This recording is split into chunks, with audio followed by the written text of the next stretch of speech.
नमस्कार मित्रांनो, बाळासाहेब पवार बोलत आहे. मित्रांनो, जसं फोर व्हीलर आपण विकत घेतो त्याची किंमत असते. आतले फॅसिलिटीज मॉडलवर टॉप, मिडल, हाय मॉडल ह्याच्यावर आपले प्राईस ठरलेले असते. तसंच माणसाची पण काहीतरी किंमत असते. परंतु आपण ते जसं गाडीचा फोर व्हीलरचा इन्शुरन्स असतो बघा, सुरुवातीला त्याचा EMI जास्त असतो, त्याचा प्रीमियम. नंतर हळूहळू कमी का होतो, कारण त्याच्या गाडीचं व्हॅल्युएशन कमी होतं. दिवसेंदिवस गाडी ती जुनी होती आणि त्याची किंमत कमी होती. तसंच माणसाचं पण आहे. माणसाला वाटतं आपली किंमत वाढली आहे, आपण संपत्ती वाढवते, परंतु मित्रांनो इनडायरेक्टली कमी होते. बऱ्याच लोकांचं ह्याच्यावर लक्ष नाही. जसं आपण बड्डे साजरा करतो, बड्डे आहे का तो तुम्हाला जी परमेश्वराने निसर्गाने दिलेले आयुष्य त्याच्यातला कमी होत चाललेलं आहे. खरं आणि खोटं काही काही लोकांना पूर्ण मरेपर्यंत कळत नाही मित्रांनो, ते सांगण्याचा माझा प्रयत्न आहे. मित्रांनो, वेळ वाया घालवू नका, कारण सुरुवातीला जन्म झाले आपल्याला जी वेळ मिळाली आहे, किती मिळाले माहीत नाही, तो आपला योग्य वापरा. त्याचा फायदा स्वतःला होईल, समाजाला होईल, देशाला होईल. आणि पुन्हा पश्चाताप करण्यापेक्षा अगोदरच आपण पुढचा विचार करून प्लॅनिंग केलं पाहिजे. आता बघा, आयुष्यभर काम करून पैसे नाहीत जगायला, असं बऱ्याच लोकांचं आहे की नाही? किंवा काम एखादे केलं तर ते खोटं चुकीचं वाटतं, पुन्हा फसल्यासारखं वाटतं की नाही?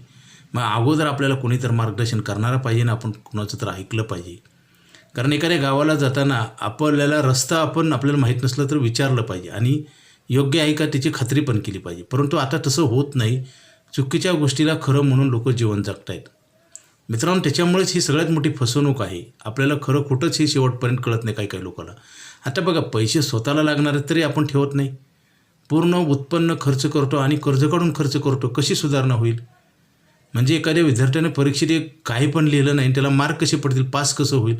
यापेक्षा कुठली आहे, खरी आहे का खोटी आहे? आता बरेच लोक पैसे कमवतात आणि ठेवलं तर असे चुकीच्या ठिकाणी ठेवतात.